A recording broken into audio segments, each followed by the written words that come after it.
the Republican or the new Congress was sworn in this week. And on the eve of the swearing in, Republican House members were already, I mean, just the tremendous hunger to attack the quality of our government and our institutions is rather impressive. I mean, this is like, I don't know, this is like kids eating cookies on the way to the dessert buffet, I guess. So they gather in Washington the night before the new Congress is sworn in, and this is where they come up with the rules package that they're going to pass on day one, which is going to dictate a series of rules and administrative functions of the new Congress. And the Republican caucus votes in favor. I don't have the specific numbers in front of me. It was something like, I don't know, about 147 to 50 to not quite abolish, but certainly disempower the Office of Congressional Ethics, which was basically like the investigative force that would submit potential charges or exonerate a congressman of charges to the Congressional Ethics Committee.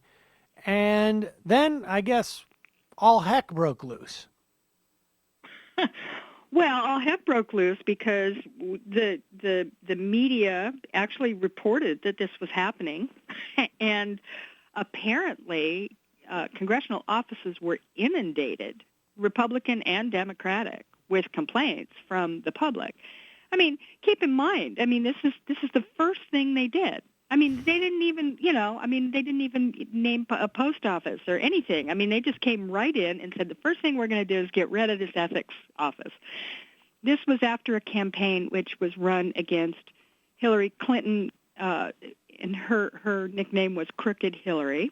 Mm-hmm. And the entire campaign was based around the idea that she was some kind of, horrifyingly corrupt individual. And, of course, this is that Donald Trump ran with a slogan, drain the swamp, right? I mean, he was going to be this guy who was going to come in and change. So evidently what happened, a lot of the Trump voters, people who, for some God unknown reason, actually thought he knew what he was talking about or meant it when he said he was going to end corruption in Washington, they got upset with their congresspeople and they called them up. And so there was a reversal there. Now, Trump himself he tweeted out and he admonished them for their timing. Right. Said you should have waited until, maybe you could have hidden this a little better. This had to be the first thing you guys did? Yeah, exactly. You probably should have waited just a little bit. I mean, there are other things you could have done first.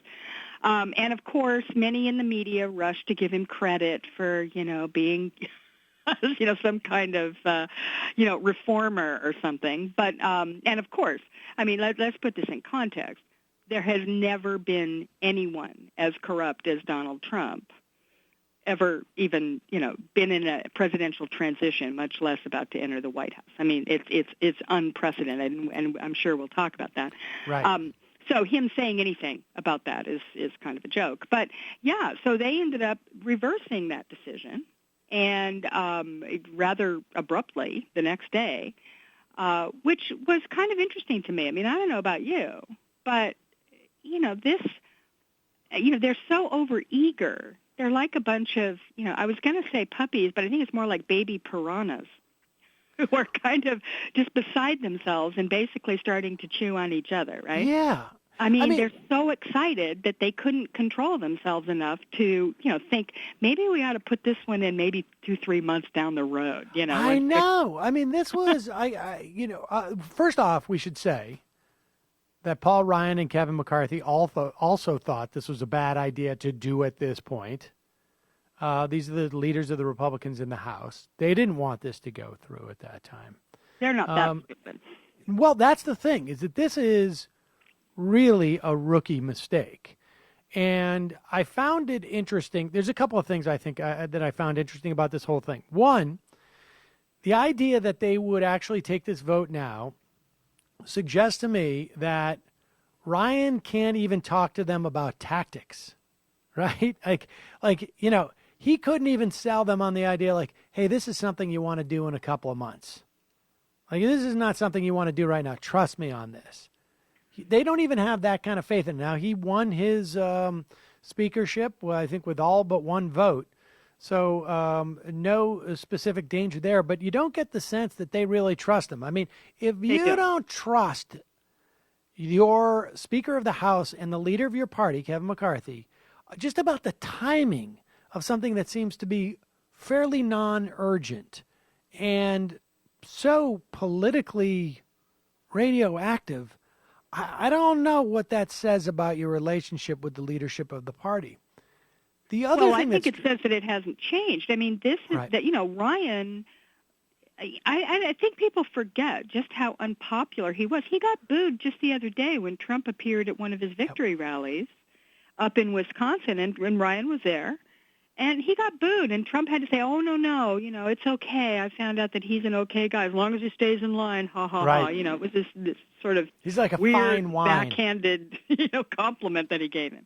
But, Ryan is not popular in the base. If you go and look at all the, the long-time conservative movement, websites and different groups, you see he's still not popular with the base. Now, I don't think that the people who sort of are responsive to that group care about Paul Ryan. I mean, I just don't think they care. I think they figure they can do whatever they want. And weirdly enough, they've probably been empowered by Trump because many of those same people were Trump voters. And they sort of, they're all, these are the baby piranhas, they're as you say, the rookies. Many of whom, I'm talking about the voters here, who are, sort of, they're, according to some of the stuff that I've been reading over the holiday break, the Trump voters are absolutely vicious when it comes to these Republicans. There was a whole article in Politico about how much pressure these people, somebody like Mark Sanford, he said one thing about Trump. I mean, he said, maybe we might not, I can't remember what the specific issue was, but it was something very mild. I mean, Mark Sanford's a wingnut, right? I mean, he's not like somebody from South Carolina. I mean, it's not like somebody is some old-fashioned moderate or anything. And he said something mildly critical of Trump and was inundated with Trump voters, threatening him, threatening his family. I mean, these people are really wound up. And I think that whole thing is kind of hanging over everyone, and so the dynamic remains, right? I mean, this was, remember, before Trump came along, there was the Freedom Caucus and that whole group who were at odds with Paul Ryan. And now I think you've got that overlaid with the Trump voters, many of whom are the same people. And so what is happening in that Republican caucus, and this is some cause for hope for us, really, because they have saved us in the past by being completely nuts and refusing to take yes for an answer and do anything that might make sense. So, and it's beyond overreach. It's also refusing to see how a good compromise can work for them.